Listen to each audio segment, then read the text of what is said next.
वेग से अति लगे ना देर, दर्शन पाऊं तेरा मैं वो जीवन की सभी। रोज कहते हैं, रोज पढ़ते हैं, पता नहीं अर्थ नहीं करते और पता नहीं या अर्थ हम समझना नहीं चाहते।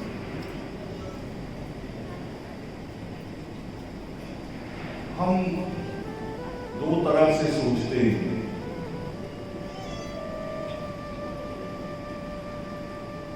एक तो जो घटित हो रहा होता है उसको देखकर भी हम स्वीकार नहीं करते,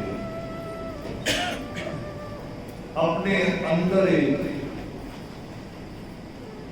मन बनाते हैं कि जो मैं सोच रहा हूं, जो मैं चाहता हूं वही हो। अगर जो मैं चाहता हूं वही हो तो फिर इच्छा पूर्ति कौन है? फिर सृष्टि का कर्ता कौन है? फिर सृष्टि का कर्ता वो परमेश्वर को दिया, फिर तो मैं हो गया। और ये मैं ही सबसे खतरनाक चीज।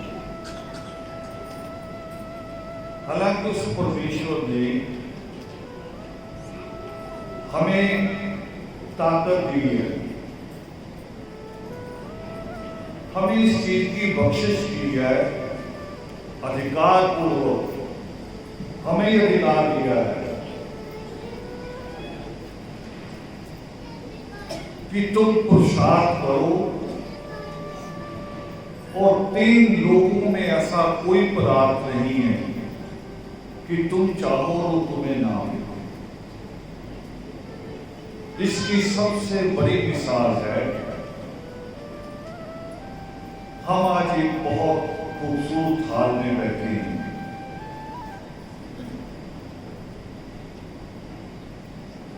मगर कभी एक ऐसा समय भी रहा कि ये खूबसूरत हॉल तो क्या, हम शहर के अंदर भी नहीं रह सकते थे। शहर के अंदर जब कोई हमारा आदमी आता था, सफाई कर्मचारी, सफाई के तौर पे, तो नगारा बजता था। इस पे फिल्म बनी एक गुजराती में, समिता पाटिल, नसरुद्दीन शाह ने जो किया, ओमपुरी भी है उसमें, भवानी भवई,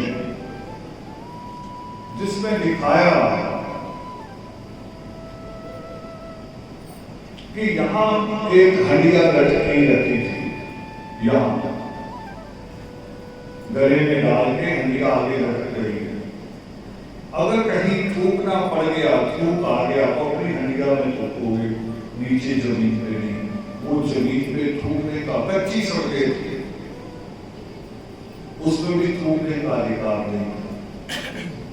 पीछे झाड़ू बंधा होता था ताकि जहां जहां पैरों के कदम निशान बने वो मिटते चले जाए, यानी हमारे निशान से भी परहेज था। और आज आप इतने खूबसूरत हॉल में बैठे हैं, ये उस परमेश्वर के उस कथन को याद करो जो भी मैं दोहरा रहा था कि वो कहते हैं कि 3 लोगों में ऐसा कोई पदार्थ नहीं कि तुम पुरुषार्थ करो वो मिले। और ये एक ही आदमी ने पुरुषार्थ किया था, बाबा साहब भीमराव अम्बेडकर। पूरा युग पलट गया, जिनके ऊपर कानून था कि तुम पढ़ लिख नहीं सकते, उसने देश के कानून को लिखने का अधिकार अपने हाथ में लिया, उसी की कलम से लिखा गया।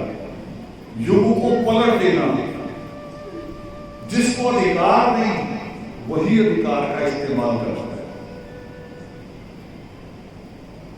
तो उस परमेश्वर की ताकत है ये, दी उसने हमें भी मानी। इसलिए वाल्मीकि शब्द में ल आधा होता है।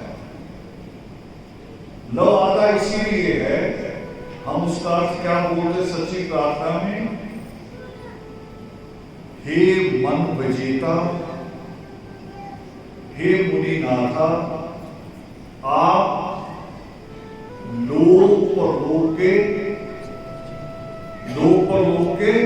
रचयिता हो। और आगे क्या कहते हैं कि हमें भी ये ताकत, वो लोक और लोक का जो रचयिता है, जिसको हम कहते हैं कि आदि अनादि है, जो वरम और विशिष्ट है,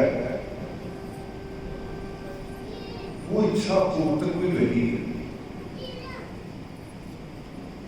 और सच में वो आगे ल के अनुसार इस संसार की रचना परमेश्वर आदि करता है। आदि परमेश्वर ने ये मोबाइल बना के नहीं दिए, ये माइक बना के नहीं दिया, मगर ये माइक में जो चीजें इस्तेमाल हुई हैं, लोहा है, चुंबक है, एक पावर है जो जिसको इलेक्ट्रिसिटी कहते हैं, ये परमेश्वर ने बनाई थी। आदमी ने लोहे को निकाला जमीन से, ढाल के तलवार भी बनाई, और ये माइक का स्टैंड दिया। किसने? इंसान ने। परमेश्वर ने ताकत दी, मगर वो सृष्टि करता है, अगर वो इच्छा पूर्तक है, तो पूरे लोक परलोक की रचना हमारे हाथ में नहीं है। इसलिए दो बातों से समझ लेना जरूरी है, एक जन्म और दूसरा मृत्यु। ये हमारे हाथ में नहीं, किसी के भी हाथ में नहीं है। बहुत बार मैं लोगों से बात करता हूं, यहां सिरसा से बच्चे आए हुए हैं, इनके यहां एक परिवार हुआ करता था। 1995 और 97 की बात कर रहा हूं।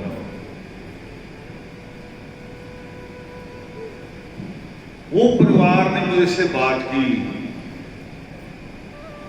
बेटे आवाज खराब कर रहे हो, बहुत अच्छी चल रही थी, अपनी डॉक्टरी ना करो। मेरे से बात की उस परिवार ने, खराब है आवाज।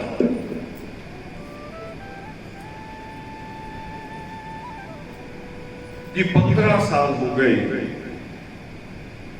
हमारे यहां औलाद नहीं है। तो मैंने कहा, आप मुझे सोच रहे हो कि मैं अधिकारी हूं? मगर क्योंकि ये देश ऐसा है, इस देश में सारे अधिकारी हैं। दिमाग खराब हुआ होगा पूरे देश का। किसी बीमार की खबर लेने जाएंगे तो डॉक्टर बन जाएंगे, 10 दवाइयां बता के आएंगे उसे। किसी के बच्चे की गलती पता चल जाए, अपनी गलतियां जीवन भर की भूल जाते हैं, उसको बड़े रास्ते देके आते हैं।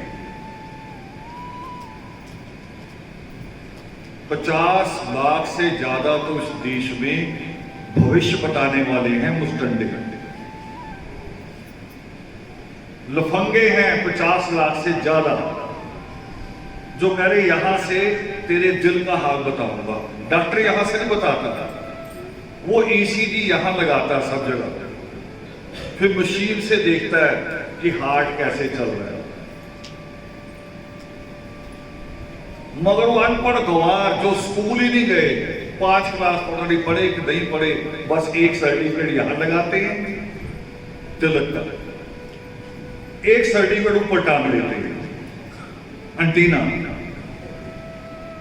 फिर सबका भविष्य बताना शुरू करते हैं। 2 साल से पूरी दुनिया, कोई एक देश भी नहीं, पूरी दुनिया कोरोना से पीड़ित है। और कोरोना से पीड़ित है भारत के वो 50 लाख ज्योतिषी, बंगाली, तांत्रिक हमारी कौम के भी हैं, जिनको आप कहते सियाणा, महंत, भगत, होते ठगत, होते नहीं है। वो बच्चे मुझसे कह रहे हैं हमारे यहाँ 15 साल से औलाद नहीं। तो मैंने कहा आप मुझे सोच रहे हो कि मैं औलाद दे दूंगा? और वाणी पढ़ते हैं सारे, वाणी में आता है कि दादू दुनिया बावरी मरिया पूजन ऊत। ऊत कहते महामूर्ख, जो किसी काम का नहीं। दादू दुनिया बावरी मरिया पूजन ऊत, जो नखोते मर गए। नखोते कहते खुद बिना औलाद के, जो नखोते मर गए उनसे मांगे पूत। जो कब्र में पड़ा है, जिसको कीड़े खा गए हैं, उनसे पूत बांधते हैं। मैंने उस परिवार से हाथ जोड़ के कहा कि ये हमारे किसी के बस में नहीं, ये उस ईश्वर के बस में है। हाँ, मुझे एक बात याद है जो मैंने पढ़ी है, जो अंकित है सृष्टिकर्ता वाल्मीकि दयावान के आदि महाकाव्य में, कि मां सीता 14 साल तो हमें याद है ना वनवास के, कि 14 साल राम के साथ रही। 14 हो, कुछ दिन पहले भी रही होगी महल में, कुछ दिन बाद में भी रही आके, ज्यादा नहीं तो 15-16 साल अगर मान ले। मगर 15-16 साल में मां सीता को मां बनने का सुख प्राप्त हुआ। मैंने कहा ये भी मैंने पढ़ा है, ये मैं कोई अधिकार से नहीं कह रहा हूं, एक रास्ता दिखा रहा हूं। आप मुझे कह सकते हैं जी गाड़ी इधर से निकाल दो, मगर आपको क्या पता कि आगे किसी ने सीवर खोद रखा हो। वो गलती आपकी नहीं है, आपने तो कहा भी रास्ता जाता है, आगे खोद रखा है। हम ऐसे ही कह सकते हैं कि ये रास्ता है जो मां सीता ने चुना था। मां सीता ने चुना था, लक्ष्मण को कहा कि मायके नहीं जाना, मुझे वाल्मीकि चरणों में उतार दो। वाल्मीकि नगर जो तमसा नदी के किनारे है, देश की parliament seat number 1, Valmiki Nagar parliament seat number 1 है। मैंने कहा मुझे वो मार्ग पता है। आप परमेश्वर से, परमात्मा से कहो, वो इच्छा पूर्ति भी है, हमारी इच्छाओं की पूर्ति भी वही करता है। हम जो सुख शांति मांगते हैं योगाव्रत में जाके, हमारा तो पुरुषार्थ होता है अमृत वर्षा उसी की होती है। तो इसलिए वीरेश अतिकाय जी का जाना, यहां से हमारे साथी बठिंडा से सबसे ज्यादा भाग भाग के काम करने वाला राजीव कुशराज, और भी बहुत से साथी हमारे, देशराज सफर जी, राम अनारिया जी, डॉक्टर विपिन बिहारी, ताराचंद वाल्मीकि, बड़े बड़े कई नाम मुझे याद भी ना आए। उन्होंने अपने समय में बेहतरीन काम किए, और जो हमें रोल करना था हमने भी किया। वीरेश राज अतिकाय जी के लिए कौन था पूरी दुनिया में जिसने जोर नहीं लगाया, जिसने दुआ नहीं की, जिसकी आंख नहीं भरी, जो हाथ जोड़ के परमेश्वर के आगे खड़ा नहीं हुआ। हमने अपना काम करना था और ईश्वर ने अपना काम। इसलिए मैंने नित्यनेम के श्लोक से अपनी बात शुरू की कि गति वो वेग से। ये क्या है, ये श्लोक क्या है, क्या है? किस तरफ गति है, वो दौड़ किस तरफ है? हम कह रहे हैं खुद ही कि मेरी गति इतनी हो, मैं इतनी तेज चलूं कि आंखें खोलूं और तुम्हारे दर्शन हो जाए, यानी मैं वहां पहुंच जाऊं। इसका अर्थ यही आ गया कि मैं उस परमेश्वर के चरणों में विलीन हो जाऊं।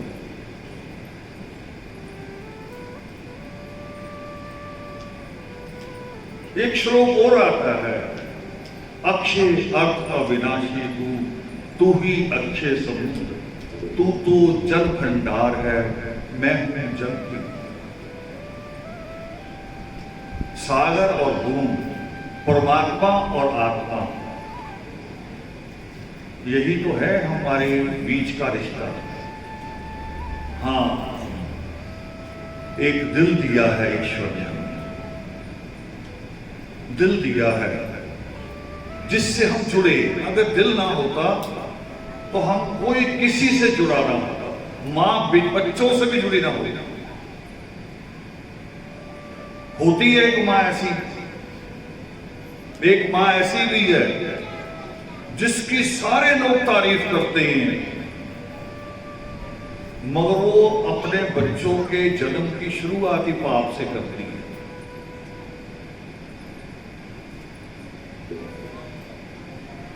वो कौन सी मां है? एक तो जिसको आप कहते हैं नागिन, कि अपने बच्चों को खा जाता है, भूख लगे तो अपने बच्चों को निगल जाता है। एक और जिसकी आप तारीफ करते हैं, वो देखो कैसी अद्भुत है।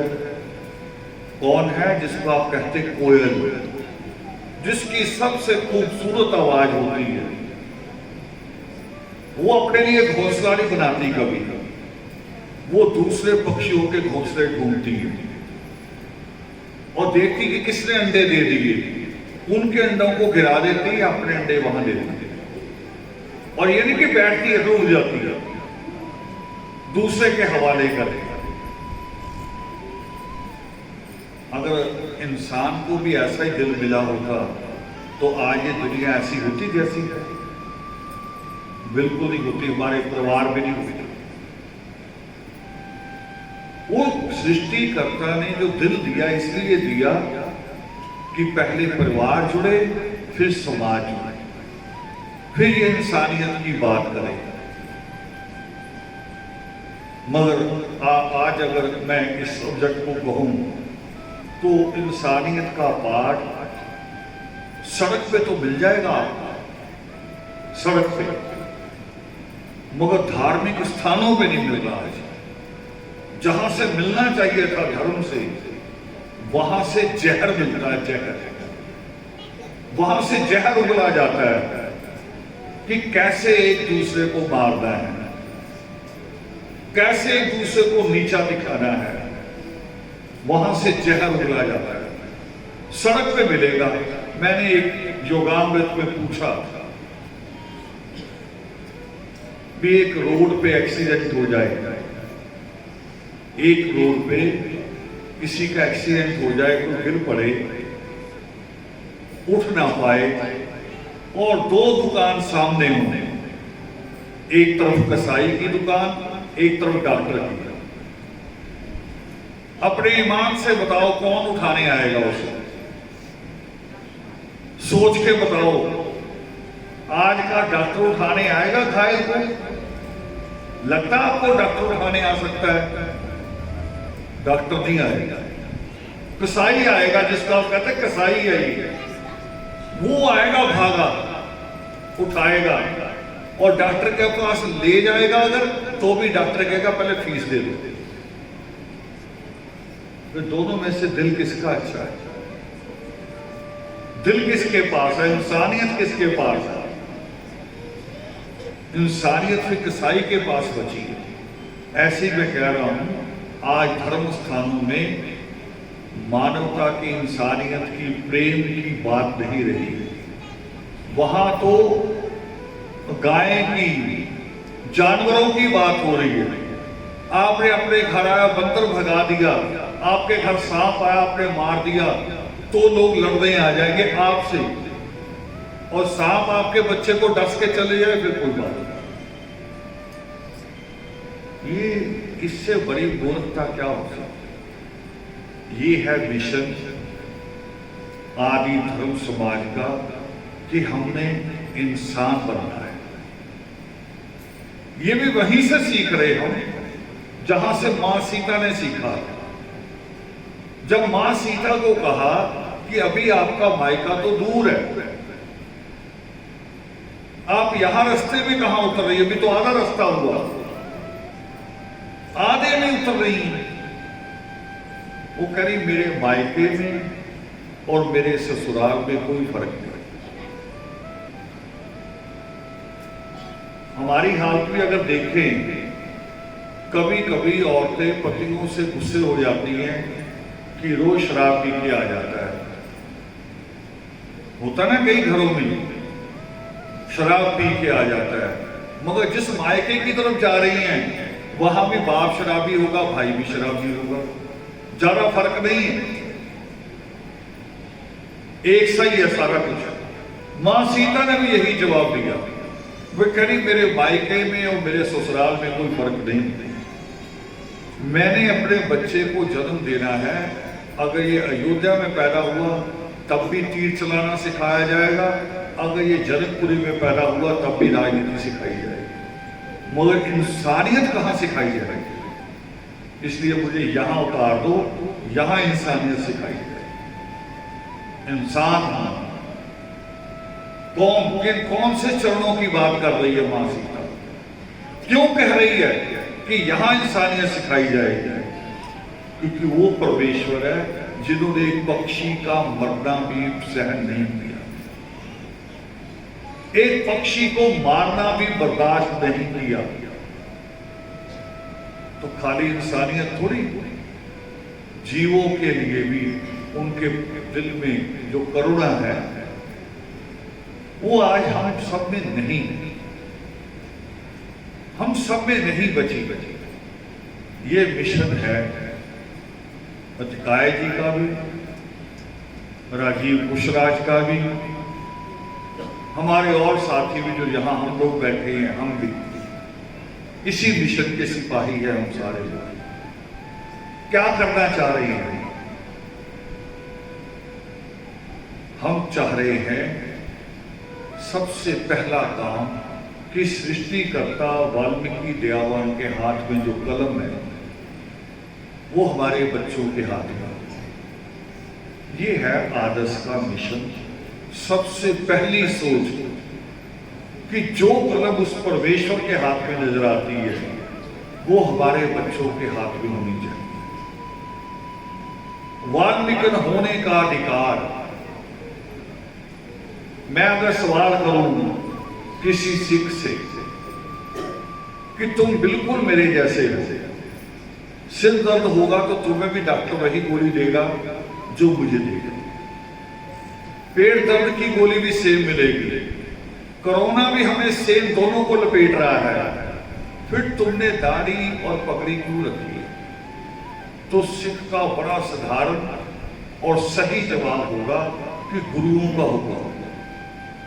गुरुओं ने कहा 5 कतार रखने और मैंने रखा है। आप किसी मुसलमान को कहो भी गुरुद्वारा तो 2 बार खुलता है सुबह शाम, मंदिर भी सुबह शाम खुलता है, चर्च हफ्ते में 1 बार खुलता है, और तुम मस्जिद में 5 बार क्यों जाते हो? उसका भी यही जवाब होगा कि मेरे पैगंबरों का हुक्म है, मेरे गुरुओं का हुक्म है। और अगर कोई वाल्मीकि कौम को पूछ ले, मेरी कौम के बच्चे को कोई पूछ ले, चलो बच्चे को माफ किया जा सकता है। मेरी कौम की मां को कोई पूछ ले, मां को भी उसमें से निकाला जा सकता है कि मां को तो सिखाए कुछ नहीं। अब कौन लास्ट कहां जाना चाहिए? मेरी कौम के महंतों को, मेरी कौम के सियाने भक्तों को अगर कोई पूछ ले कि तुम्हारे लिए सृष्टिकर्ता वाल्मीकि दयावान का क्या हुक्म है, दावा है हमारा, इस देश के सारे संत जितने वाल्मीकि संत बने हुए हैं 5 मिनट भी इसका जवाब नहीं दे सकते, क्योंकि है ही नहीं। उन्होंने सोचा ही कुछ और है, सीखा ही कुछ और है, और जो सीखा है वो है नहीं, जो सीखा है वो है नहीं। उन्होंने सीखा क्या है कि धागा तबीज, ओए धागा तबीज सीखा है। क्या सीखा उन्होंने? राख बांटनी सीखी है, राख बांटते हैं। अभी हमारे मेयर साहब बोल रहे थे, उन्होंने एक यात्रा की बात की कि रथ यात्रा हुई थी।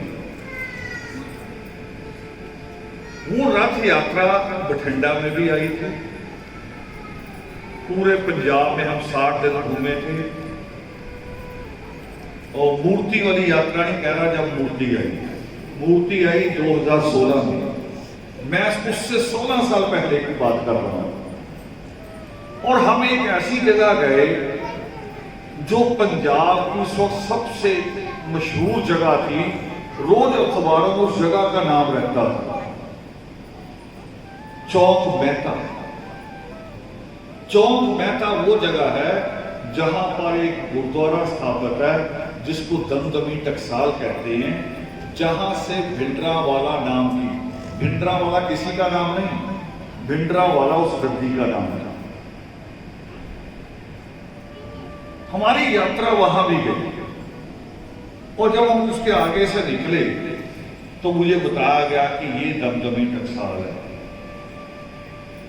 सुना बहुत था, इच्छा थी कि अंदर से भी दिखे, मगर यात्रा चल रही थी, एक नियम था कि टाइम पे यहां पहुंचना, टाइम पे वहां जाना, मगर घुमा के हमें बिल्कुल उसके पीछे ले आए। वहां के जो प्रबंधक थे कह रहे जी पीछे ही अपनी आबादी है सारी, जितना वाल्मीकि मजबी वो इसके पीछे ही रहते हैं, और कम से कम 2000 की आबादी। मगर मैं ना, मुझे वहां वाल्मीकि दिखाई दे रहे, ना मजहबी रूप में दिखाई दे रहे। जैसे यात्रा अंदर गई, बच्चे साथ साथ भाग रहे। शायद याद हो शूदर जी को, अगर उस दिन साथ हो, विक्रम को याद हो, उस दिन साथ थे हम लोग। बच्चे भाग रहे छोटे छोटे, और कैसे? ऐसे नहीं जैसे आपके बच्चे बैठे हैं, बड़े अच्छे लग रहे हैं।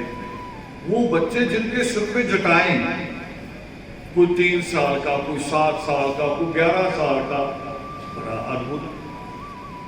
मैंने सोचा भी जैसे ये गुरुद्वारा है दमदमी टकसाल, ऐसे हमारा कोई डेरा भी होगा इधर कोई, शायद ये बच्चे संतों के होंगे। यात्रा रुकी, एक 2 टीचर भी आए, वहां टीचर भी थे उस गांव में, एक जेई भी था। मैंने उनसे पूछा कि ये बच्चे किनके? वो कह रहे जी अपने। मैं हैरान, टीचर जवाब दे रहे, जेई कह रहा है कि जी अपने।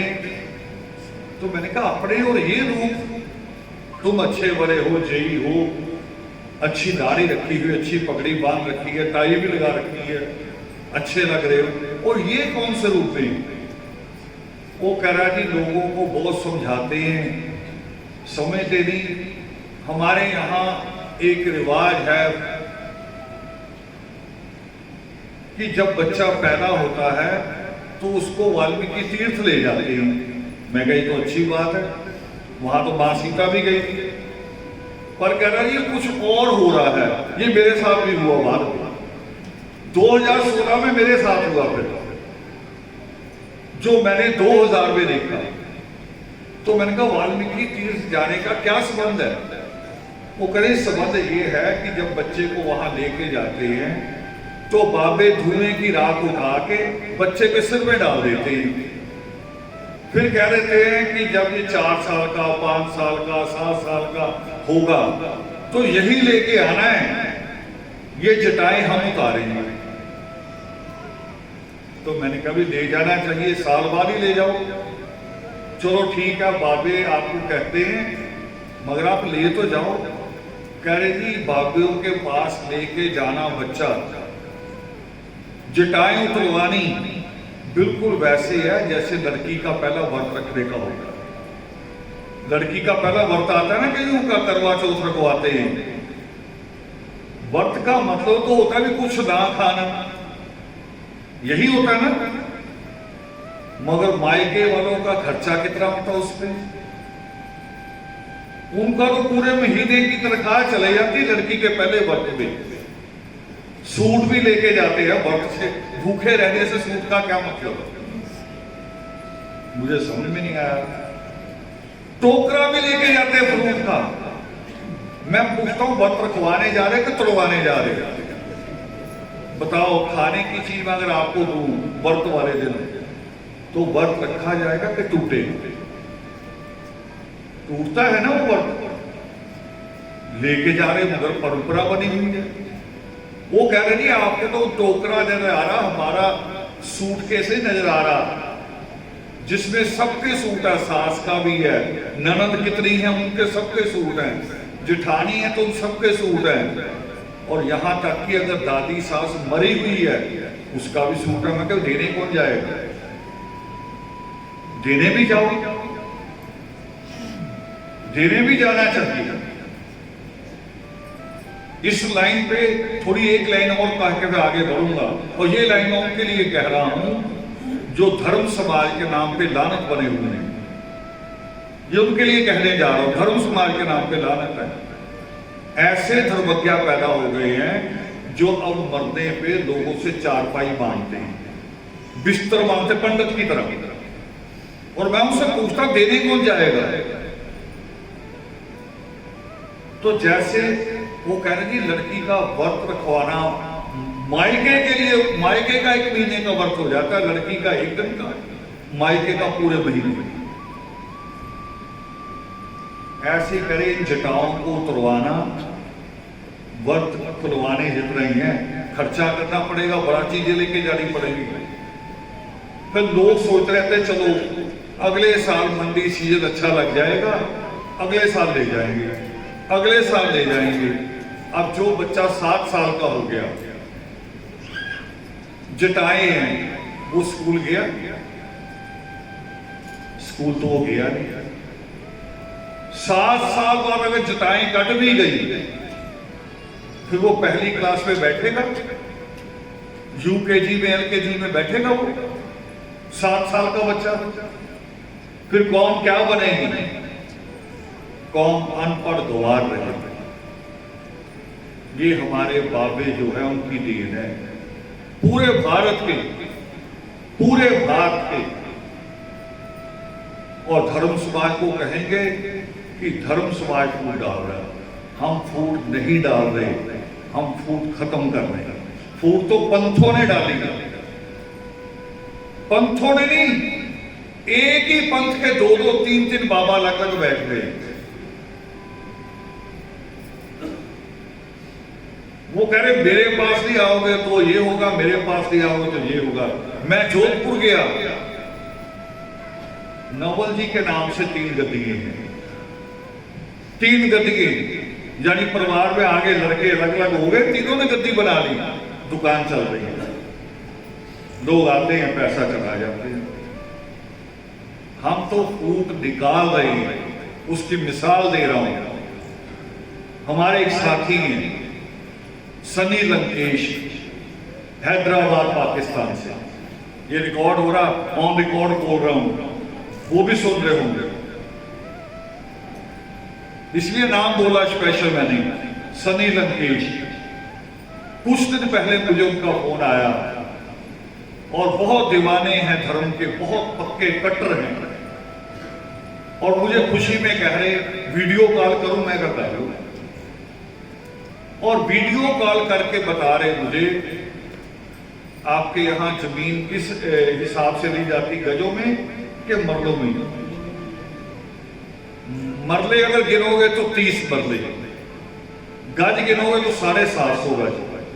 कह रहे 750 गज का प्लाट लिया मैंने, मैंने कहा अच्छी बात है। कह रहा नहीं नहीं आपके लिए लिया है, देखो पाकिस्तान में। मैंने कहा मैं वहां कहाँ रहने आऊंगा? नहीं, कह रहा आपने आना नहीं, रहने नहीं आना आपने, हम मूर्ति लगाएंगे आएंगे। ओहो अच्छा होगा। मैंने कहा आज मैंने तुम्हारी बात सुनी, तू कई बातों फोन काट देता हूँ कि अभी समय नहीं। मैं कहा ये तो बहुत अच्छा हो गया। मैं कहा पता तुम क्या करने जा रहे हो? तुम तो नहीं, तुम मुझे भी पापी बनाने जा रहे हो। उसका अर्थ क्या होगा कि लोग परमात्मा के नाम पे एक रूप और, पहले इतने पंथ, फिर मेरी मूर्ति लगे और लग, ये तो मैं कभी करना ही नहीं। मैं रोहतक गया, वहां भी यही कर रहे लोग, उन्होंने जगह छोड़ रखी थे 5, सबकी गिना दी, यहाँ बोबरी की, एकलव्य की, बाबा साहब की, 5वीं जगह मैं कहा यहाँ करे आपकी। मैं कहा यार कैसे बेवकूफ हो। हजरत मोहम्मद साहब की मिसाल दे रहा हूं मैं आपको, इसी से जोड़ के। हजरत मोहम्मद साहब, उनका आंदोलन क्या था? आज जरूरत है इसको समझने की, क्योंकि देश में बहुत दुष्प्रचार हो रहा इस्लाम के खिलाफ, किसी को पता ही नहीं इस्लाम है क्या। इस्लाम ये था कि हजरत मोहम्मद साहब ने, जैसे आज हम कोशिश कर रहे हैं कि घरों में, हमारे घरों में कई कई चिराग होते हैं, देवियों के, पीरों के, सबके, और हमारी हालत वही की वही। 10 साल पहले भी हम कह रहे थे कि जी कारपोरेशन में नौकरी दे दो, हमसे कूड़ा उठवाओ, हमें सीवर में उतारो। 50 साल पहले भी कह रहे थे और आज भी यही कह रहे हैं। इतने चिराग होने के बावजूद अंबानी के घर में एक भी चिराग नहीं, और जो उसने अपनी बिल्डिंग खड़ी की अभी, जो अभी उसने घर बनाया है, बहुत बड़ी बिल्डिंग है, वो कब्रिस्तान पे बना है, तब भी खड़ा है उसका घर। हम ही वहमों में हैं, हम ही उसमें पाप में हैं। हजरत मोहम्मद साहब का यही आंदोलन था। वो कह रहे इंसान और खुदा दो ही ताकतें हैं, बाकी कोई नहीं। यही हम कह रहे हैं आज। यही कहा ना कि वाल्मीकि शब्द का आधा द क्या कहता है? कितनी ताकतें हुई? फिर 2 ही हुई। एक वो परमेश्वर जिसने सारा जहां बनाया, उस जहान को हम अपने तरीके से बनाने की आधी ताकत हमारे पास। बीच की कोई ताकत नहीं, बीच में कोई नहीं है। वो जो गुरु बनते ना, मुझे भी कहो कि मैं गुरु हूं, मैं हाथ पकड़ के आगे ले जाऊंगा, तो इससे बड़ी बेवकूफी कोई नहीं। कबीर साहब कहते हैं, वो कह रहे प्रेम गली अति सांकरी। प्रेम गली कहा उन्होंने ईश्वर के घर के जो रास्ता जाता है। वो कह रहे प्रेम गली अति सांकरी, या में दो ना समाई। कह रहे वो इतनी तंग गली है कि उसमें से 2 इकट्ठे हो तो नहीं निकल सकते। 2 कौन? ओए 2 कौन है? वो मैं और मेरा अहंकार, और नहीं कोई। आगे वो कहते हैं कि जब मैं था तब हरि नहीं, अब हरि मैं नहीं। मैं और मेरा अहंकार भी उसमें से नहीं निकल सकते।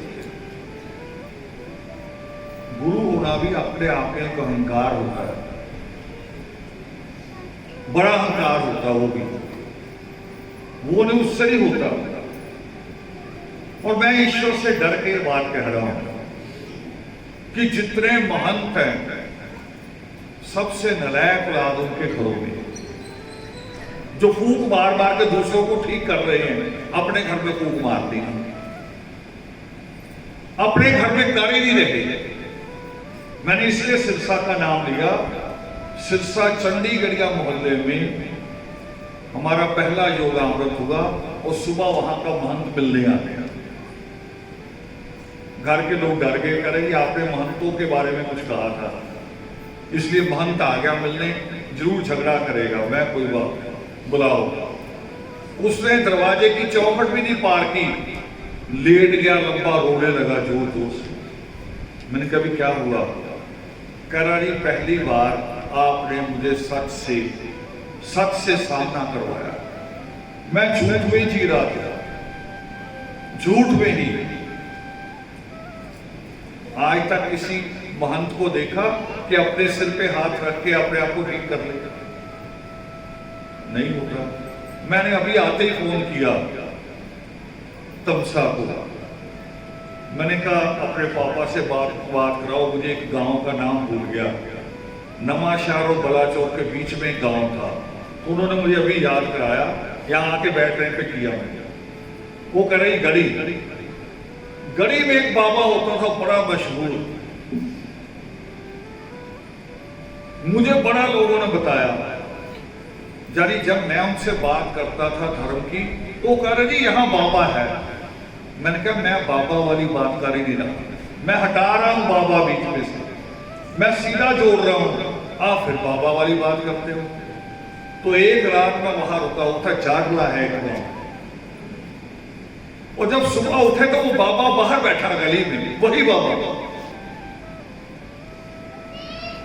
मैंने पूछा भी ये कौन है? कह रही वो बाबा गली वाला। तो मैंने कहा गली में बैठा बाहर?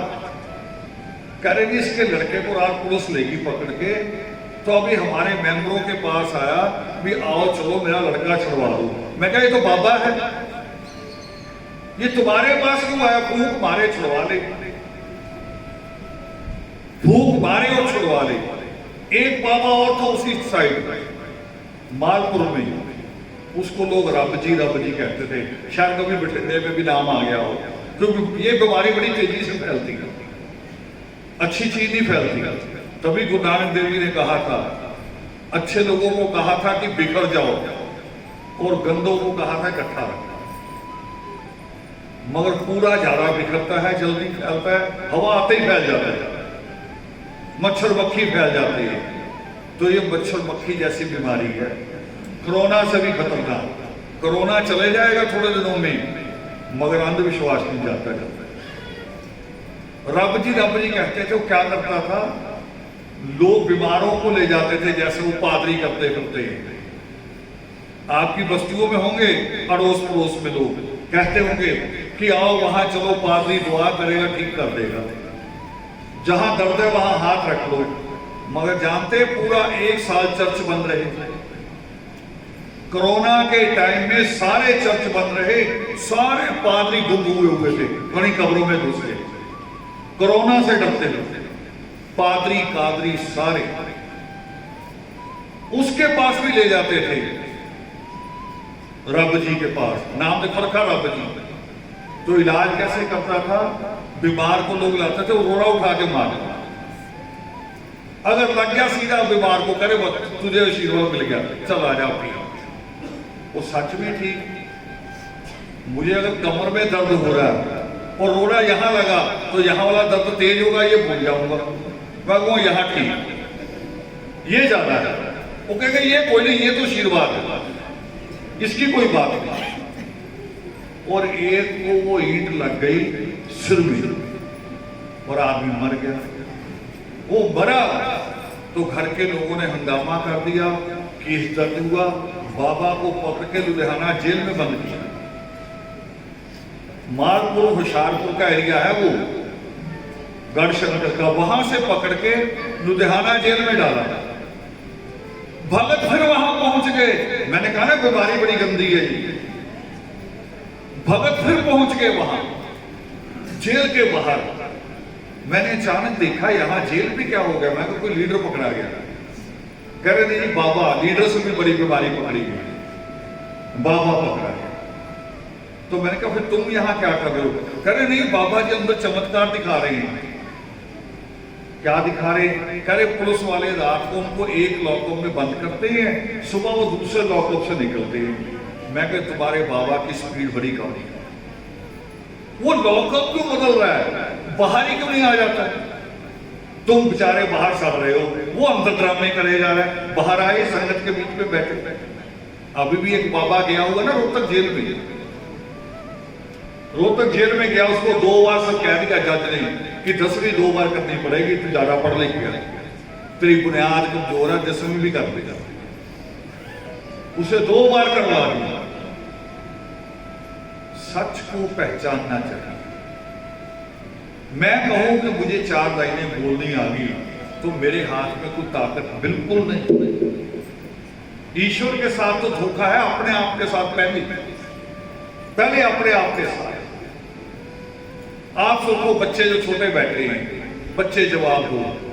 जब एग्जाम आते हो तो रास्ते में जो भी मंदिर दिखाई देता हाथ जोड़ते हो ना आप? बताओ बच्चे सारे हाथ जोड़ते हो कि नहीं जोड़ते हो?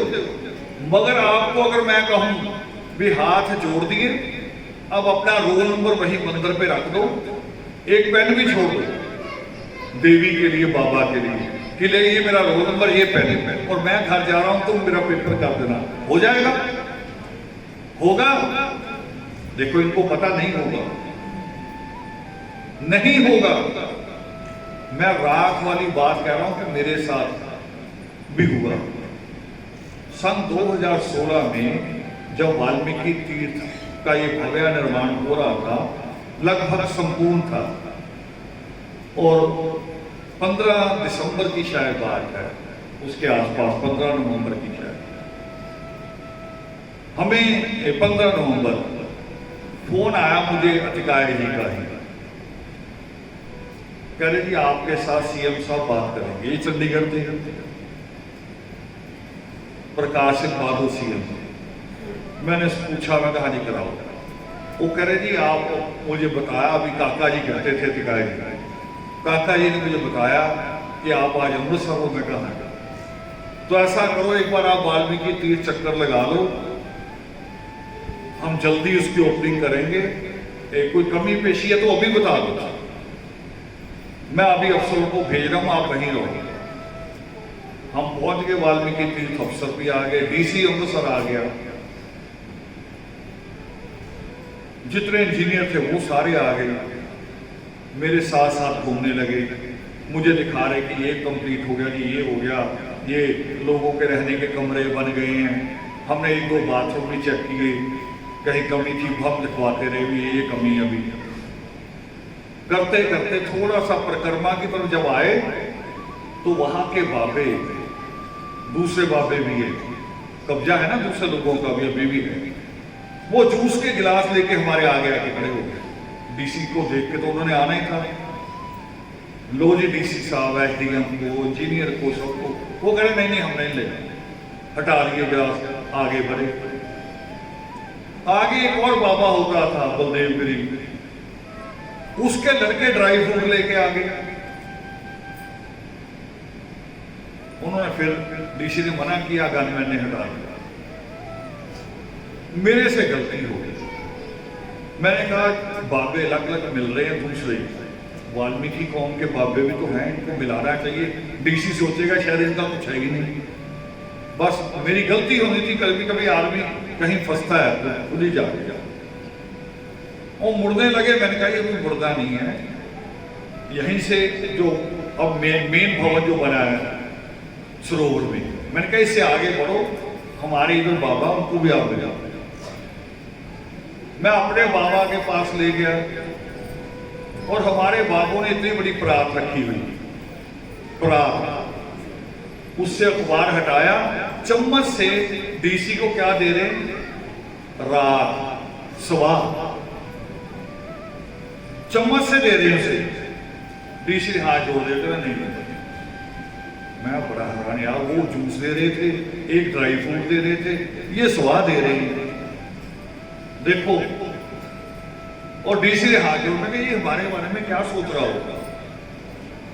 फिर जब वो योगिमा पर्व वही था पहला, और जब हमारे बैनर लगे ऐसे कबीर साहब वाले, शिक्षा के जो सेमिनार में लगते हैं, जब वो बैनर लगे तो मैंने डीसी साहब को कहा ये सारे पढ़ो आप, हमारा मिशन ये है।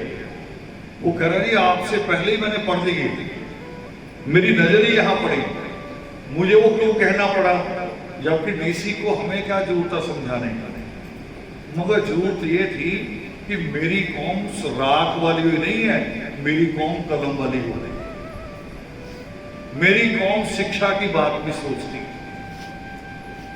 हमारे पता नहीं, हमारे जो बीच के लोग हैं, हमारे खून होगा। मैं जिनकी बात कर रहा हूं संतों महंतों की, हमसे अलग नहीं है, मगर हम सिख धर्म की तरह क्यों नहीं सोचते? सिख धर्म में 10 गुरुओं की एक चेन बनाई है, 10 गुरुओं की एक चेन। उनमें से कोई एक सिख ऐसा मिलेगा आपको आज तक मिला जीवन में जो कहे कि जी मैं गुरु नानक देव जी को ज्यादा मानता हूं, गुरु गोविंद सिंह को नहीं मानता? मिला क्या कोई ऐसा? एक भी नहीं मिलेगा। वो 10 के 10 गुरुओं को बराबर मानता। मगर हमारे बीच में फूट डलवाया जाता है कि ये पंथ लग गया, ये पंथ लग गया, वो लग गया।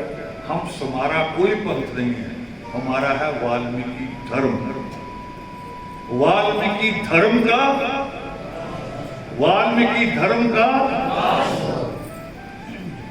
हमने ये करना, आदर्श ये करना। मैंने हजरत मोहम्मद साहब की बात छोड़ दी बीच में। हजरत मोहम्मद साहब का आंदोलन हमसे भी ज्यादा बड़ा था। हम तो चिरागों के खिलाफ लड़ रहे हैं, वो मूर्तियों के खिलाफ लड़ रहे हैं। आपको यकीन नहीं आएगा, आप कहोगे जी मस्जिद में मूर्ति कोई भी नहीं होती, मगर एक समय था जब ये सारा कुछ था। पूरी अरब कंट्रियों में ये था, और इतनी मूर्तियां थी कि घर के अंदर भी मूर्ति, आंगन में भी मूर्ति, दरवाजे पे भी मूर्ति। वहां से हजरत मोहम्मद साहब ने अपना आंदोलन शुरू किया। वो करे ये पखंड, वो जो गुरु नानक देव जी ने किया था ना हरिद्वार जाके, उन्होंने कहा था कि खेतों को अगर पानी, आप सूरज को पानी देते हो तो मैं खेतों को दूंगा। वो कह रहे खेतों को जाएगा नहीं। वो कह रहे खेत तो इसी जमीन पे है, अगर वहां नहीं जाता तो फिर सूरज को कैसे जाएगा? और ये बात सृष्टिकर्ता वाल्मीकि दयावान ने पहले से लिखी है। मैंने करवा चौथ की बात की, एक बीमारी और आती हमारे यहाँ, निकल गई अभी थोड़े दिन पहले, जिसको कहते हैं आप श्राद्ध। आती ना ये बीमारी भी, कह रहे ये बुजुर्गों का श्राद्ध करना। कितने बुजुर्गों का? सिर्फ एक का जो आपको याद है। अरे उसके पीछे वालों का भी तो करो, और पीछे गिनना शुरू करोगे तो इतने होंगे, उतनी आपके मोहल्ले की आबादी नहीं होगी जितने आपके बुजुर्ग आ जाएंगे। मरे हुए का श्राद्ध करना है, जिसकी मृत देह को हम खुद जमीन में दबा के आते हैं या अग्नि दिखा के आते हैं, जिसको खुद घड़ा फोड़ते हैं। घड़ा फोड़ के कहते कि तेरे से सारे रिश्ते खत्म। घड़ा फोड़ने का अर्थ ये होता है, और फिर श्राद्ध करते हैं। मैं बड़ा हैरान होता हूं कि पता नहीं इनके पास अकल नाम की चीज कोई है कि नहीं है। देखो, जब हम इस दुनिया में आते हैं, अभी जन्म नहीं होता हमारा, अभी मां के पेट में ही होते हैं, मगर मां के पेट से जन्म लेने से पहले मां के पास ईश्वर दूध पहुंचा देता है। हमारे जन्म से पहले ना हमसे मत्था टिकवाता है, ना व्रत रखवाता है, कोई शर्त नहीं रखता। हमारे जन्म से पहले मां के पास दूध का प्रबंध होता है। देश आजाद हुआ, हम केवल 30 करोड़ थे, आज 130 करोड़ है। तब भी सांस ले रहे हैं ना, इतनी हवा ईश्वर ने दी, उसने वो प्रबंध किए हैं। जिसने यहां प्रबंध कर दिए, जब हम उसके पास पहुंचेंगे तब कौन प्रबंध करेगा? हम करें, तब भी वही करेंगे। हम एक दिन का श्राद्ध कर रहे हैं बीमारी, वो असल में पंडित का और बनिए का कारोबार है, आपको मूर्ख बनाने का, कि जितना आप कमा लो वो आपसे लूट लेते हैं। बनिए की दुकान से खरीदोगे, पंडित को चढ़ाओगे। अब पंडित, मैं कह रहा हूं मृत्यु पे लोग कहते 4 पाई भी दो, बिस्तर भी दो। इतने बिस्तर पंडित ने क्या कर दिए? वो दोबारा बनिए को दे आता है। कई मंदिरों में मिठाई चलती है, दोबारा वही दुकान पे आ जाती है। पता आपको भी है, वही हार फूल वापस आ जाते हैं। यानी कारोबार है पंडित और बनेगी। और पिस कौन रहा है? आप, मेरा समाज, पिस ये रहा। और यही बीमारी वहां भी थी। तो हजरत मोहम्मद साहब ने कहा भी नहीं, ये सब हटाओ, ईश्वर एक है, उसके अलावा कुछ नहीं है। और एक उनकी बात जो मैं खास तौर पे याद करवाना चाहता हूं कि जब वो लौट रहे थे मदीना से मक्का की तरफ, क्योंकि मक्के से उनको पहले लोगों ने निकाल दिया। अभी विक्की शिकायत कर रहा था आज कि हमारे खिलाफ लोग बहुत बोलते हैं। आपके तो खिलाफ ही बोलते हैं। हजरत मोहम्मद साहब को तो उनके शहर से निकाल दिया था लोगों ने। वो मक्के से मदीना आके रुके थे, फिर दोबारा गए। तो जब दोबारा जा रहे थे उस वक्त मोटर गाड़ियां नहीं होती, चल रहे थे, अंधेरा होने लगा। उन्होंने अपने साथियों से कहा भी रात का पड़ाव करना है, रात को कहीं रुकेंगे, आसपास देखो कोई गांव हो जहां पानी मिल जाए, खाने को कुछ मिल जाए, फिर सुबह चलेंगे। एक शिष्य भागा भागा आया बड़ी खुशी में, कह रहा जी बहुत नजदीक, बस यही थोड़ी दूरी पे गांव है। और आपको याद नहीं है वही गांव है जहां आपकी माता जी को हमने दफनाया था, तो वहां चलते हैं, खाना पीना भी हो जाएगा, आराम भी हो जाएगा, और मां की कब्र पे बैठ के मत्था भी टेक लेंगे। जैसे ही कहा ना मत्था भी टेक लेंगे, हजरत मोहम्मद साहब ने कहा कि वो गांव किधर है? करे इधर है। करे फिर इधर चलो दूसरी साइड। वो करे जी मां की कब्र तो इधर है। करे जब मैं कह रहा हूं मूर्ति नहीं पूजनी, आज अगर मैं अपनी मां की कब्र पुजवाऊंगा तो फिर ये रिवाज शुरू हो जाएगा। हमें धर्म के इतने ही कट्टर होना पड़ेगा, हमें टोटल अंधविश्वास छोड़ने पड़ेंगे। मैं खुश हो जाता अगर हमारा घर 100 गज का भी नहीं होता। हम जिस घर में रहते हैं वो 100 में से 11 गज कम है, 89 है। और पाकिस्तान में वो सनी लंकेश कह रहा मुझे कि 750 गज का मंदिर बना रहा हूं, आपकी मूर्ति लगाऊंगा। मेरा लालच कहता अगर मैं अगर उसी स्वार्थ में आ जाऊं, अपना मन अगर खोटा कर लूं, तो मैं कहता भी बिलोंग उड़ाऊं, ठीक है। पर मैं आपको तो धोखा दे सकता हूं, पाकिस्तान के साथियों को भी धोखा दे सकता हूं, और देशों में जो लोग बैठे हैं उनको भी धोखा दे सकता हूं, मगर वहां जाके क्या जवाब दूंगा ईश्वर के? वहां तो इंसाफ होना है ना। और वहां छोड़ो, नित्य का श्लोक क्या कहता है कि का करता जगत के सुन लो मेरी ढेर, आप ही करो दयालुता कमियों का। एक तो ये तस्लीम करना। दूसरा वो कहते ना, किताबों में भी आपने पढ़ा होगा, बुरा जो देखन मैं चला बुरा न मिलया कोई, जो मन बुझा अपना मुझसे बुरा न। अब यही बात हमारे नित्रे में भी आती है कि खत होते इस मन में धरो ज्ञान का बेर, काटो हे परमेश्वर बंधनों के। ये भी तो बंधन ही होता है कि मैं उस लालच में फंस जाऊंगा और मैं नहीं रोकूंगा। मैं सोचूंगा कि मैं चुप रहूं, मेरी चुप का मतलब भी मेरा लालच ही होगा, लालच ही होगा। हमें इन बीमारियों से निकलना है। ईश्वर के अलावा दूसरी दुनिया में कोई ताकत नहीं। दूसरी ताकत बन सकते हैं आप। आधा लाभ में आता है ना, ताकत आप है, मगर उस बनने में एक तपस्या खर्च होगी। अभी हम पिछले 2 साल से थोड़ा नुकसान में रहे क्योंकि कोरोना था। कोरोना काल में हमारे शिक्षा सेमिनार रुके, योगामृत में रुके थे, मगर शिक्षा सेमिनार की मुझे ज्यादा चिंता। वहां से बच्चे सीख रहे थे, एक गति पकड़ी थी शिक्षा की तरफ, और उस गति के परिणाम आ भी रहे हैं। कभी मैं ही बोला करता था मंचों से कि 30-30 साल लग जाते हैं हमारे यहाँ एक डॉक्टर बनने में, और अभी पिछले 3 साल में रिकॉर्ड हो रहा है, हर साल लखनऊ शहर में ही 2-3 बच्चे आ रहे हैं डॉक्टरों में। 3 साल से लगातार हर बार सूचनाएं आती हैं कि अब इस बच्चे को एडमिशन कराया MBBS में, इसने एंट्रेंस पास कर लिया, ऐसे PhD में जा रहे हैं बच्चे, ऐसे बच्चे वकील बन रहे हैं। तो शिक्षा सेमिनार से गति हमने पकड़ी थी, मगर वो थोड़ी सी उसमें कमजोरी आई है, क्योंकि कई बातें जो हमें स्कूलों से नहीं मिलती।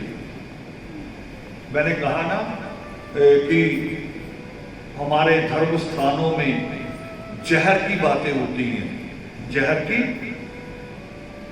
जात पात की बातें होती हैं, मैं और तुम की बातें होती हैं। हमारे शिक्षण संस्थान भी, स्कूल कॉलेज भी ऐसे हैं। एक बेटी कादियां है, पंजाब का एक शहर कादियां, जहां से मुसलमानों का एक बहुत बड़ा, वहां भी उनका स्थान है। उस बेटी ने मैट्रिक में, मुझे ठीक से याद नहीं आ रहा, मैट्रिक या +2 में इतना रिकॉर्ड बनाया कि उसका नाम अखबारों में, उसकी फोटो छपी, मीडिया के लोग उसके घर गए। मगर जब उस बेटी ने अगली एडमिशन लेनी थी, सब्जेक्ट चूज करते थे, तो टीचरों ने, जिनका मान बढ़ाया उस लड़की ने इतने नंबर लेके, टीचर का मान भी तो बढ़ता है ना, जब कोई बच्चा बड़ी पोजीशन लेता है तो लोग पूछते कौन सा टीचर था इसमें, मगर वो टीचरों के दिल बेईमान। अभी की ताजा बात बता रहा हूं मैं, उस लड़की को क्या दिला दिया, होम साइंस, यानी आलू कैसे काटने हैं, दाल कैसे रखनी, पर्दे कैसे लगेंगे, जो माएं सिखा देती हैं उसको वो उस लाइन में डाल दिया। जो लड़की डॉक्टर भी बन सकती थी, जो लड़की कल्पना चावला भी बन सकती थी, उसका फ्यूचर खराब करा। हमारे सेमिनार यही समझाते थे, असली लाइन तैयार करते थे कि किस बच्चे ने कहां जाना है, क्या बनना चाहिए। अब इसी पे मैंने बात करनी है थोड़ी सी, कि हमें कौन सी दिशा में जाना चाहिए। 2 काम ऐसे हैं जो मैंने कोरोना काल में देखे, आपने भी देखे होंगे। 2 काम ऐसे हैं जो कभी बंद नहीं होते, एक राशन की दुकान, एक डॉक्टर की दुकान। बोलो बंद हुए? दोनों बंद हुए। दोनों की जरूरत थी लोगों को। ये दोनों की तरफ आप भी ध्यान दो। अभी लाइनें और भी हैं, मगर समझ लो, मगर चलो दुकान नहीं खुलती कोई बात नहीं, मगर डॉक्टर वाली लाइन, और उसमें भी केवल डॉक्टर होना ही नहीं होता। जो आदमी हमारा ब्लड टेस्ट करता है वो भी मेडिकल लाइन, जो हमारा एक्सरे लेता है, ECG करता है, वो भी मेडिकल लाइन। यानी मेडिकल की एक लाइन नहीं है कि डॉक्टर होना या नर्स होना, बहुत सारी लाइन है।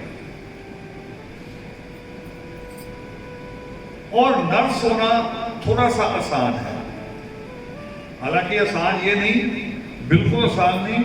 उसमें बायो लेनी पड़ेगी, मेडिकल रखना पड़ेगा, +1 से, मैट्रिक तक तो होता है, +1 से रखना पड़ेगा, +2 तक अच्छे नंबर लेने पड़ेंगे, और फिर उसका एक एंट्रेंस भी होता है, और एंट्रेंस के बिना भी प्राइवेट कॉलेजों में एडमिशन हो जाता है। एंट्रेंस हो जाएगा तो फिर तो एडमिशन पे खर्चा 10,000 से भी कम, 10,000 से भी कम खर्चा। मगर अभी 10,000 बहुत बड़ा लग रहा होगा आपने, जैसे मेरे बहुत से सुना है कि 10,000, देखो ये कौम कैसी है, सारी चीजें उल्टी हुई, खोपड़ी उल्टी हुई है। और अगर प्राइवेट कॉलेज में आ जाए, हमारे साथी बैठे हैं जवानतक जी, इनकी बेटी कर रही है, शायद फाइनल में है, लास्ट ईयर फाइनल में। अगर प्राइवेट कॉलेज में दाखिला मिल जाए तो 70-75 हजार। अब आप कहोगे 10 से और आगे बढ़ गए, बड़ी महंगी पढ़ाई बता रहे हैं। पढ़ाई महंगी बता रहा हूं मगर जीवन का सुख सोच के बता रहा हूं। अब मुझे बताओ, लड़का लड़की देखते हो जिस तरह, आप शादी हो तो बड़ी आपकी चिंता होती है और किसी चीज की चिंता नहीं, काम धंधे की भी चिंता नहीं। सृष्टिकर्ता वाल्मीकि दयावान जो कहते हैं पुरुषार्थ, जिसका मैंने कहा था कि ईश्वर ने कहा कि तुम पुरुषार्थ करो, 3 लोकों में ऐसी कोई चीज तुम्हें ना मिले। क्या है पुरुषार्थ, कैसे करना है? पुरुषार्थ में पहला हिस्सा होता है, पहला जन्म से 20 साल 25 साल तक पहला हिस्सा, इसको ईश्वर कहते हैं पढ़ाई का हिस्सा है। दूसरा सगाई का, 25 साल के आगे 20 साल के बाद, ओए सीधे हो जाओ। पढ़ाई, कमाई, पहले पढ़ाई फिर कमाई फिर सगाई। अब आप क्या करते हो? आपका बच्चे की ना पढ़ाई ना कमाई, सीधी सगाई। कईयों का बच्चे को भी, और 7-8 साल का लड़का होता है, कभी माए बहू आएगी बहू आएगी। अरे बहू आएगी तो कोई फैक्ट्री आएगी, फिर नोटों की खान आएगी। सोचो तो सही, हर रिश्ता, जानी जीवन जीना बिना पैसे के हो सकता है? जीवन जीना एक दिन भी जी सकते बिना पैसे के? सबसे ज्यादा जरूरी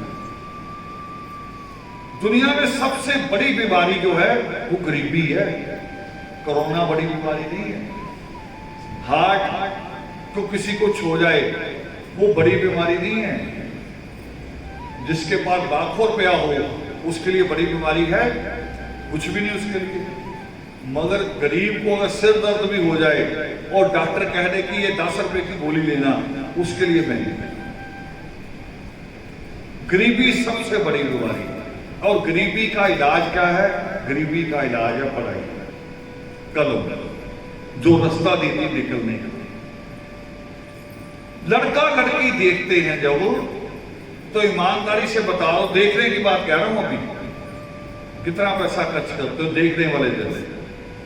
अभी वो नहीं कह रहा, कई लोग तो बकायदा वो करते रिंग सेरेमनी पैलेस पुलिस करके। मैं देखने में कह रहा हूं, देखा दिखाई। जिस दिन देखा दिखाई करते हो उसी दिन 5,000 से 10,000 खर्च करते हो कि नहीं करते? ईमानदारी से बता दो, अपना भी नया सूट लेते हो, लड़की या लड़के का भी लेते हो, करते हो कि नहीं करते हो? डब्बा भी महंगा लेके जाते हो, करते हो? और जो करते हैं रिंग सेरेमनी पैलेस में जाके, वो कितना खर्च करते हैं? बोल दो, अगर किसी कोई ईमानदार है तो बता दो। लाख से कम खर्च करते हो रिंग सेरेमनी पे? उससे ज्यादा ही करते हो। मरी हुई दादी सास का भी सूट देते हो। एक लड़की लखनऊ में जो एसडीएम बनता ना, एसडीएम जानते कौन पावर होती है? एसडीएम बठिंडा में अगर कोई रैली हो जाए, कोई दंगा हो जाए, एसडीएम ऑर्डर देता है लाठीचार्ज का। वो होती ताकत। एसडीएम कहता है कर्फ्यू लगा दो, इतनी ताकत होती है एसडीएम में। लखनऊ की एक लड़की जिसने एसडीएम वाला पेपर पास किया, पंजाब में से कहते पीसीएस, वो पीसीएस जिसने पास किया उसको रिश्ता आ रहा, और वो भी पीसीएस का नहीं आ रहा, बराबर का रिश्ता नहीं, कम पढ़े लिखे का। मगर लिस्ट कैसी आ रही सूट की? सगाई में, सगाई की बता रहा हूं, कह रहे बड़ी लड़की है, बड़ा पद है, तो 90 सूट देने हमारे रिश्तेदारों को। 90, मुझे तो पता नहीं आधे जिंदा भी होंगे कि नहीं। और लड़के के माँ बाप मान रहे हैं। सबसे नलायकी वाली बात ये कि मान रहे हैं। तो अभी मैंने लड़कियों से बात की, अभी जब मैं थोड़े दिन पहले लखनऊ गया, तो एक लड़की ने एमबीबीएस में उसका एडमिशन हुआ, एक और 2-3 लड़कियों की बात चली, कह रहे जी रिश्ते बहुत आ रहे, अभी एडमिशन हुआ है, अभी वो हॉस्टल पहुंची नहीं, एडमिशन करा के घर आ गई। एक भी क्लास नहीं लगी अभी, रिश्ते घर आने शुरू हो गए। मैंने कहा बेटे घबराओ ना, रिश्ते आने दो, मगर उनको कहो वो जैसे आज की बड़ी बड़ी वो बिल्डिंगें बनती है ना जहां फ्लैट होते हैं, बठिंडा में ऐसी कौन सी बिल्डिंग है जहां महंगा फ्लैट हो करोड़ 2 करोड़ का। मैं कहा जो भी रिश्ता आए उनको पूछो कि तुम्हारा वहां फ्लैट है। मर्सिडीज 50 लाख की कार होती है, उसे पूछो 50 लाख वाली मर्सिडीज कार है, नहीं है तो मेरे घर रिश्ता लेके मांगा।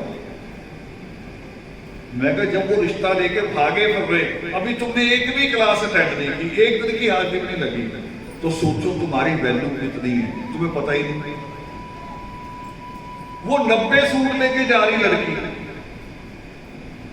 वो तो बीच में पता नहीं क्या हो गया, टूट गया रिश्ता, अचानक ही रुक गया काम, पता नहीं 90 सूट आए कि नहीं आए वापस। किस किस की हम बेइज्जती करवा रहे हैं? हम उस लड़की की बेइज्जती तो करवा ही रहे हैं, उसकी डिग्री की भी बेइज्जती। और जो सृष्टिकर्ता वाल्मीकि दयावान ने कहा कि जननी और जन्मभूमि स्वर्ग से बढ़कर है, कन्या रत्न की प्राप्ति कई जन्मों के पुरुषार्थ के बाद होती है, हम ईश्वर के कहे की भी बेइज्जती करवा रहे हैं।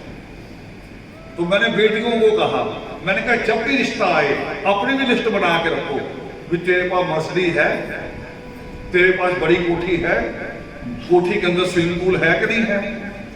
मैं कहा बड़ी कोठी कहो, स्विमिंग पूल कहो, फिर उसको समझ में आएगा जो फिल्मों में दिखाते हैं। औकात से बात करें, मैं कहा अगर तुम झुके तो वो तुम्हें भी ले जाएगा, तुम्हारे माँ बाप की कमाई भी ले जाएगा। वो लिस्ट देंगे फिर इतना और दे दो जी।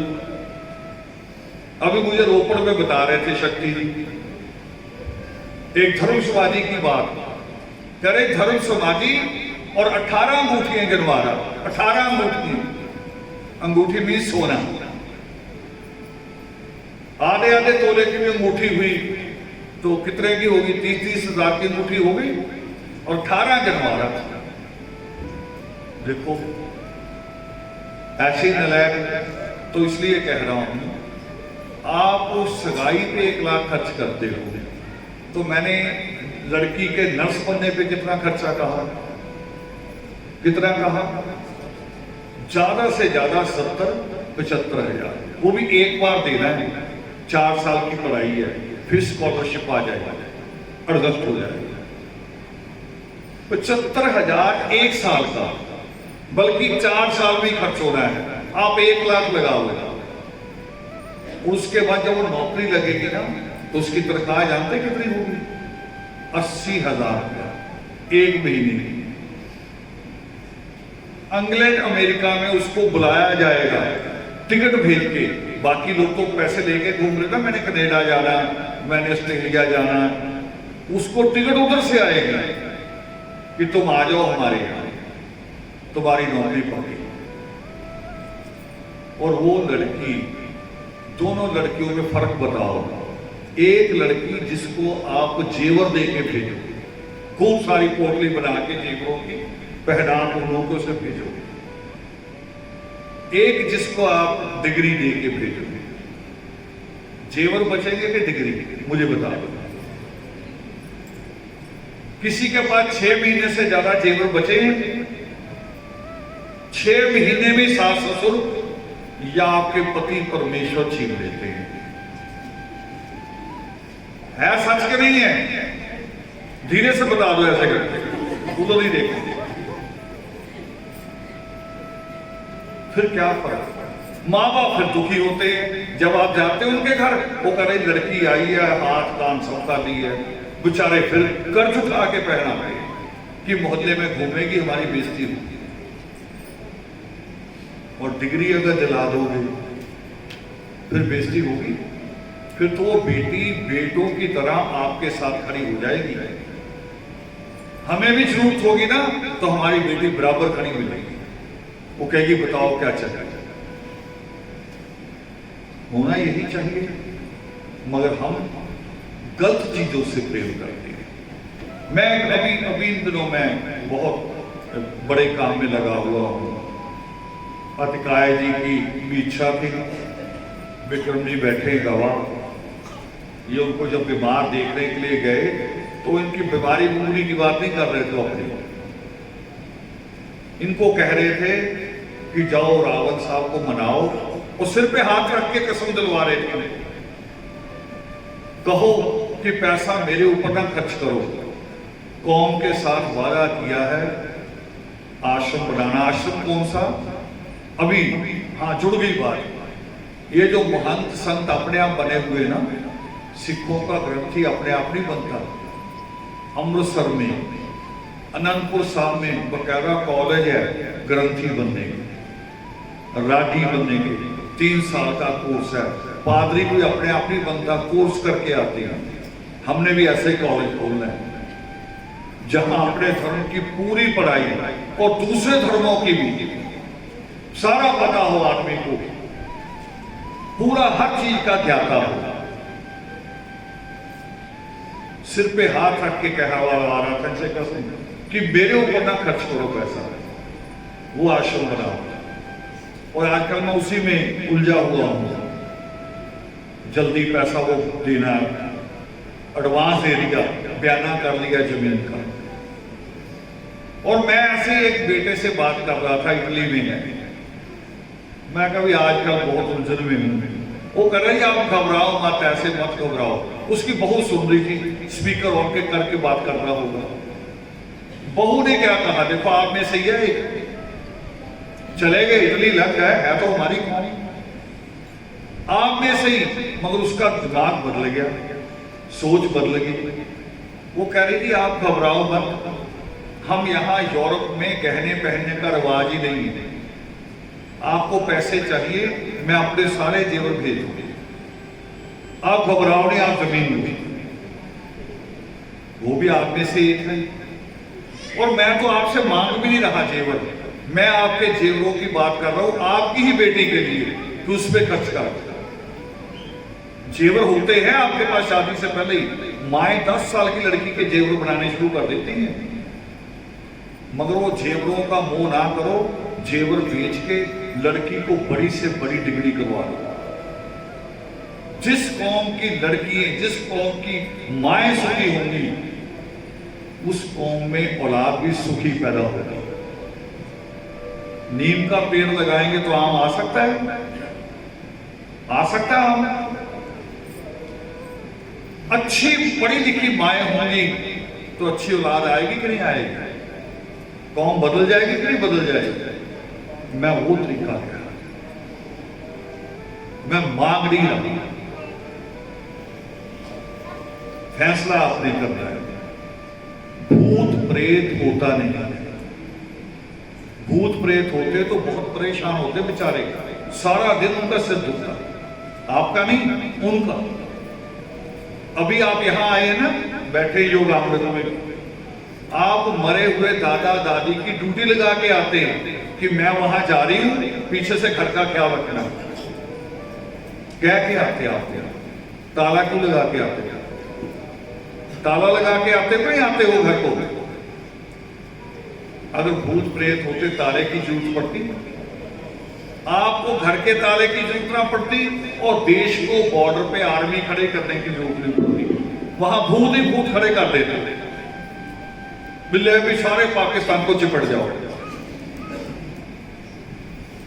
बम बनाने की जरूरत क्या थी? पता है एक बम कितने में बनता है? 3 करोड़ रुपए। 3 करोड़ खर्च करने की क्या जरूरत? इतने भूत हमारे पास रोज इकट्ठे होते। ऐसे ही अपने कुछ महंतों को वहां भेज देते, इनके पास तो पकड़े हुए हैं भूत बेचारों के पास, कह रहे जाओ भी छोड़ो।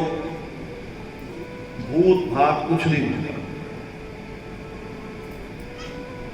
हम अटकाए जी के अंतिम संस्कार के बाद दूसरे दिन सुबह गए, उनकी अस्थियों को इकट्ठा किया। लोग वही टांग देते हैं इकट्ठा करके शमशान में, या सीधा ले जाते हरिद्वार। हम नहीं लेके गए, हम घर लेके गए। और घर में भी ये नहीं कि कहीं बाहर चौखट पे रख लिया, घर अंदर ऊपर तक लेके गए। 4 दिन घर में रखा, और रोज बच्चों को कहा भी यहीं बैठ के पाठ करना है। हम फालतू चीजों में उलझे हुए हैं जो है ही नहीं। दो ताकतों के अलावा कुछ नहीं, एक आत्मा और परमात्मा, और कुछ नहीं। और फिर डर भी रहे। देखो कैसे हमसे ज्यादा कोई घटिया सोच के लोग हो सकते हैं। मां मर जाए, पिता मर जाए, लोग उसको उठाने लगते हैं तो हम चिपटते हैं कि मत ले जाओ, मत ले जाओ। करते कि नहीं करते? दूसरे भी पंडित को बुला लेते हैं, किसी महंत को, कि जी घर कील दो, वो वापस ना आ जाए। कितने घटिया लोग हैं। उस वक्त चिपट रहे थे कि मत ले जाओ, और दूसरे कहते कि वो अंदर ना आ जाए, ऐसा प्रबंध कर दो, किला बना। इससे ज्यादा पापी कौन हो सकता है? मेरी मां आ जाए, गाय जी अगर आ जाए, हमें दुख देंगे। दुख तो आ जाए, हमें उनके नाम होने। ये निकाल दो, सारे वहम निकाल। कोई जादू मंत्र, कोई जरी शॉर्टकट कुछ भी नहीं होता। हर चीज पुरुषार्थ से होती है, मेहनत से। मेहनत करो, सब कुछ प्राप्त हो। बंदा बहादुर, अंतिम बात कर रहा हूं, बस कर दो। बंदा बहादुर कौन था?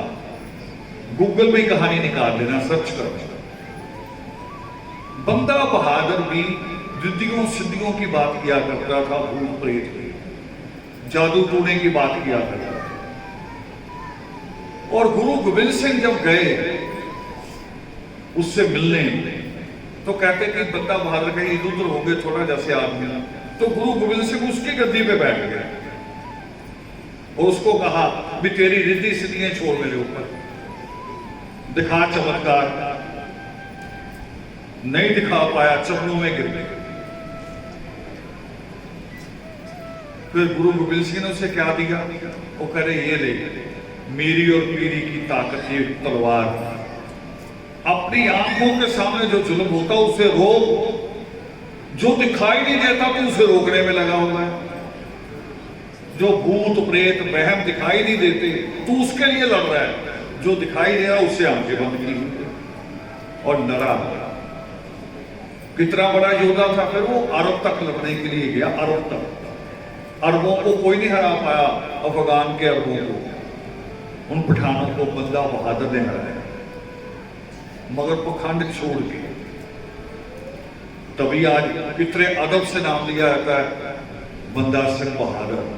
लोग जन्मदिन भी मनाते हैं, शहादत भी मनाते हैं। हम फंसे हुए वही कह रहे वो मंगल खराब है। कल्पना चावला कहां जाया करती थी? उसी मंगल ग्रह पे। और जानते हैं अभी लोगों ने अपने प्लाट बुक करने शुरू कर दिए मंगल ग्रह के ऊपर।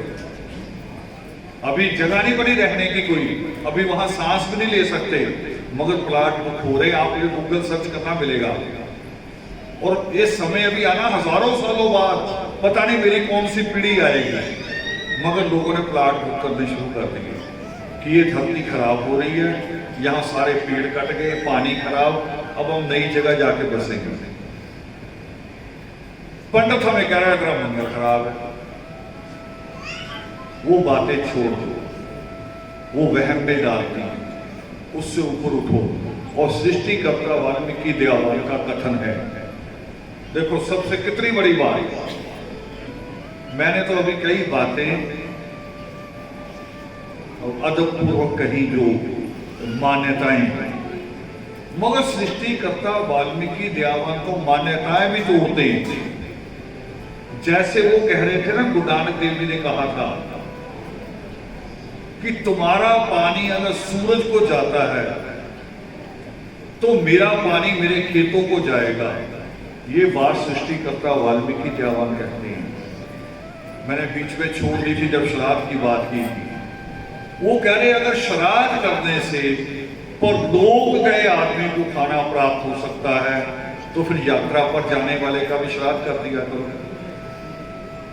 परलोक जो गया उसका हमें पता परलोक इधर है कि उधर है? किसी को पता है परलोक इधर है? कुछ पता नहीं, मगर उसका श्राद्ध करते हैं कि उसको जाएगा। यात्रा का तो पता है ना कौन कहां जाएगा। चलो यात्रा भी छोड़ो, यात्रा भी मान लो दूर हो गई, आपका शायद रिमोट काम ना करे, सामने बिठाओ मुझे सामने बिठाओ और श्राद्ध करके खुद खाना खाओ, मेरे पेट में आ जाएगा, मेरे नाम का श्राद्ध करो, आ जाएगा। जब आमने सामने नहीं आ सकता तो परलोक में कैसे पहुंच जाए? ये पखंड है। तो सृष्टिकर्ता वाल्मीकि दयावान सिरे से इन मान्यताओं को खत्म करते हैं। और एक जगह और क्या कहते हैं, करे तप दान और तीर्थ से भी मोक्ष की प्राप्ति नहीं है। तप दान और तीर्थ भी करो तो भी मोक्ष की प्राप्ति नहीं हो सकती। मोक्ष की प्राप्ति केवल ज्ञान से होगी, ज्ञान से, शिक्षा से, पढ़ाई से, उससे होगी।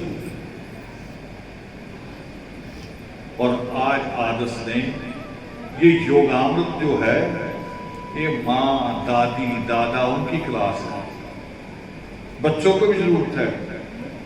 और बच्चों के लिए विशेष तौर पे सेमिनार कोशिश करेंगे कि इस गर्मी के बाद जैसे एडमिशन शुरू होंगे कॉलेजेस के, हम सेमिनार शुरू करेंगे पूरे देश में, एक बार में पूरी कड़ी बना के पूरी लहर को दोबारा से उसको शुरू करेंगे, ताकि हमारे बच्चे बड़ी बड़ी पोस्टों पे पहुंचे।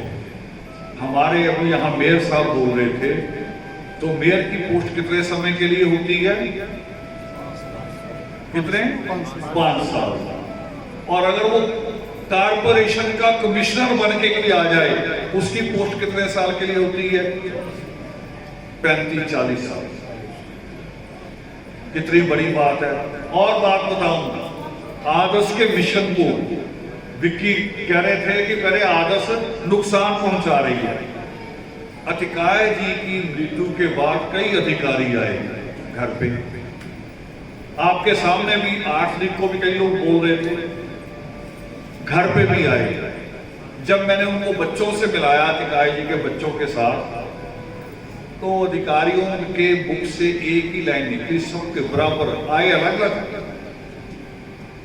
वो कह रहे आए हैं हम जरूर की अतिकाय जी की अफसोस है, मगर आप बच्चों को हम क्या समझाएंगे? बच्चों को कह रहे आपको क्या समझाएंगे? और क्यों कह रहे? कह रहे क्योंकि हम इस घर से सीख के हम बनेंगे, अब हम आपको सिखाने नहीं आएंगे। ये कहने आ रहे हैं आदर्श का रुतबा है। वो कह रहे हम खुद इस घर से सीख के बनेंगे, और फिर इस घर के बच्चों को हम थोड़ी सिखाने आएंगे। मगर सीखना तो सबको है। मैं भी सीखता हूं, आज भी सीखता हूं, आज भी सीखता हूं, बहुत सारी बातें करता हूं, लिखता हूं, उनको चेक करता हूं, कहीं कोई मात्रा ही ना गलत हो जाए। कोई लफ्ज मैंने सीखा, पता नहीं कब सीखा था, उसका अर्थ फिर ढूंढता हूं, अर्थ वही है जो मैं लोगों को कहना चाह रहा हूं, कहीं अर्थ का बेअर्थ हो जाए। हो जाते एक एक मात्रा से, छोटी छोटी चीज से चीज बदल जाती है। एक होता पता, एक होता पत्ता। देखो, एक होता पता, पता मीन्स एड्रेस, और एक होता पत्ता। मामूली सा फर्क है, मामूली सा। तो मैं भी सीखता हूं, जब लिखता हूं सीखता हूं, पढ़ता हूं, किताबें रखता हूं, डिक्शनरी रखता हूं। सीखते रहना चाहिए। और जिसने सीखना छोड़ दिया, असल में मृत वो है, वो नहीं जिसने शरीर छोड़ दिया। जिसने सीखना छोड़ दिया वो मृत है। वो समझदार वही समझता अपने आप को ज्यादा, जिसको कुछ अकल नहीं होती। सुकरात कहते हैं, वो करे जो शिक्षित होता है, जो बुद्धिमान होता है, जो विद्यार्थी होता है, स्टूडेंट होता है, उसके पास सवाल होते हैं। मगर जो मूर्ख होता है चौराहे पे खड़ा, जो कभी स्कूल नहीं जाता, उसके पास हर सवाल का जवाब होता है। जो चौराहे पे खड़ा होता ना, आपको देख रहे हैं ऐसे खड़े होकर पास सामने सारे जवाब होंगे, और अपने जीवन का जवाब है नहीं उनके पास कि तुम क्या करोगे, तुम बनोगे क्या, तुम्हारा घर कैसे चलेगा, इसका उनके पास जवाब है। फिर अंतिम एक ही जवाब बचता है, चलो जी किसी को कह के वहां सीवर निकालने में कच्चे में लग जाएंगे। बस यही होता है। तो आदर्श का रास्ता वो रास्ता है जो परमेश्वर की कलम की तरफ जाता है, जिसको सृष्टिकर्ता वाल्मीकि दयावान कहते हैं कि मुक्ति आपको मिलेगी ज्ञान से। आदर्श ने उस रास्ते को चुना, जिसको बाबा साहब भीमराव अम्बेडकर कहते हैं कि शिक्षित होना जरूरी है, शिक्षित होके संगठित होना जरूरी है और संगठित होके संघर्ष करना जरूरी है। आदर्श का रास्ता वो रास्ता है जो महामुनि शंभू का रास्ता था, जिसमें वो कहते थे कि गुलामी के लंबे जीवन से आजादी का छोटा जीवन बेहतर होता है। ये आदर्श का रास्ता है, जो रास्ता हमारे बच्चों को अधिकारी बनाएगा, उनकी कलम में इतनी ताकत देगा कि वो जो लिख देंगे वही कानून हो जाएगा, जैसे बाबा साहब अम्बेडकर ने लिखा। हमारा रास्ता सिर में राख डालने का नहीं है, हमारा रास्ता आपको मूर्ख बनाने का नहीं है, हमारा रास्ता आपको वहमों में डाल के लूटने का नहीं है, हमारा रास्ता आपका ये तीसरा नेत्र खोलने का है। चुनना आपने कि आपको कौन सा रास्ता चाहिए। आपको वो रास्ता चाहिए जिससे आपकी बेटी का जीवन सुधर जाए, या आपको वो रास्ता चाहिए कि जो दादी ने नरक भोगा वो बेटी भी भोगे। ये चुनना हमने केवल कहना है। इन्हीं शब्दों के साथ, इस प्रार्थना के साथ आप सबके बीच में विराजमान आदि अनादि परमात्मा को सादर नमन। जय वाहिगुरु।